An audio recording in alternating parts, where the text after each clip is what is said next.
So hello class 7 students, welcome back again.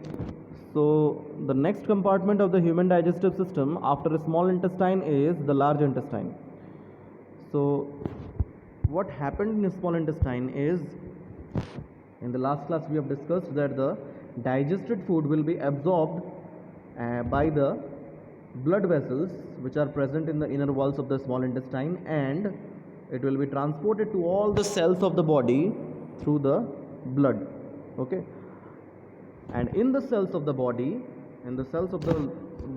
what happens?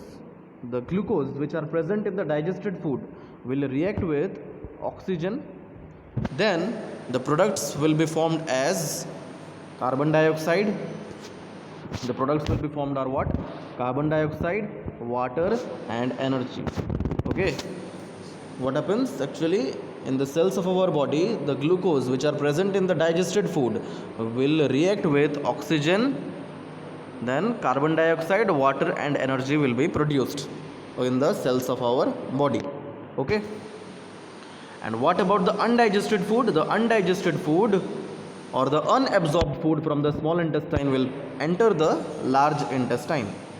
Okay, so what happens here in the large intestine? Let us see. So the large intestine is wider and shorter than a small intestine. Okay, and it is about 1.5 meter in length. The length of the large intestine is 1.5 meter. And here you can see in the diagram or the figure of the human digestive system in figure 2.2. Here, as you can see here, the large intestine, this is the diagram. Okay, labeled diagram of the human digestive system, and you can locate over here, this is the large intestine. Okay, so as you can see, it is smaller but wider than small intestine, and its length is about 1.5 meter. But what about the length of the small intestine? It is what? 7.5 meters, right? Here you can see the length of the small intestine is what? 7.5 meter, and the length of the large intestine is 1.5 meter. So you can consider this as the difference between the two. Now what about the function of the large intestine? What happens actually here? You see, its function is to absorb water and some salts from the undigested food material.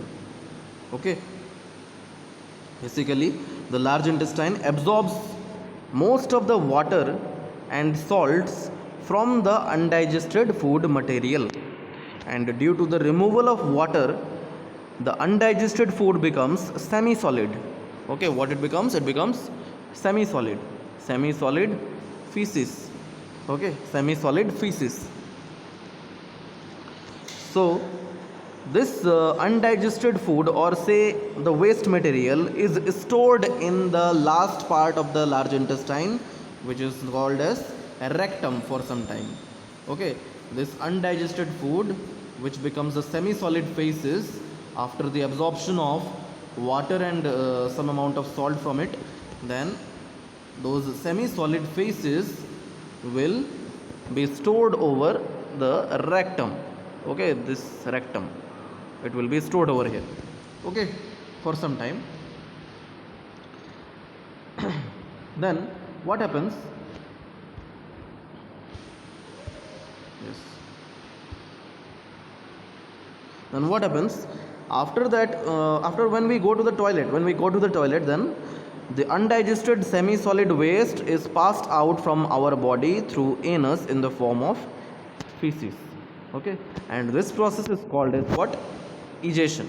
This process is called as egestion. That is a throwing out of the waste material.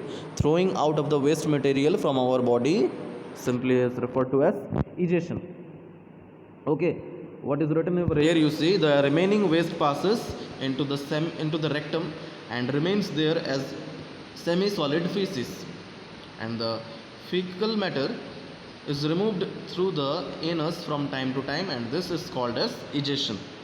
Okay, so this actually happens in large intestine. Okay, so from here,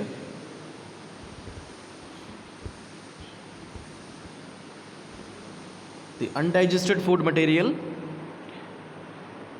will be passed to the or enter to the large intestine first of all. Okay, then okay, it will be entered through the large intestine.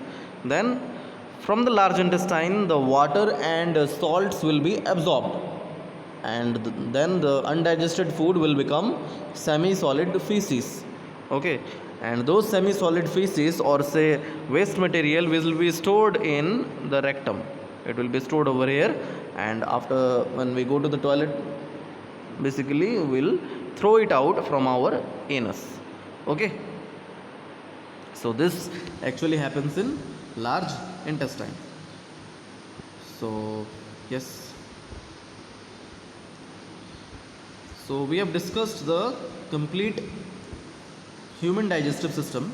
Okay, we have discussed the complete human digestive system and the various compartments of the human digestive system. We have also discussed the roles of the various organs of the human digestive system. So in the next class we'll continue from digestion in grass eating animals.